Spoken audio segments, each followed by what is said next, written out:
Good morning guys. Ayan po. Mahina. Walang customer sa laundry. Wala pong customer. Mainit ang panahon. Yan kaya sinampay ko lang muna.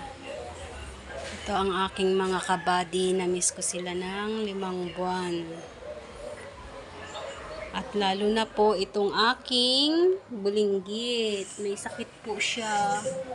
Ayan, may sakit ang aking bulilit. May problema siya sa mata. Pero sabi ko, gagaling siya dahil sa pagmamahal ni Mama. Numino. Gagaling po yung baby ko.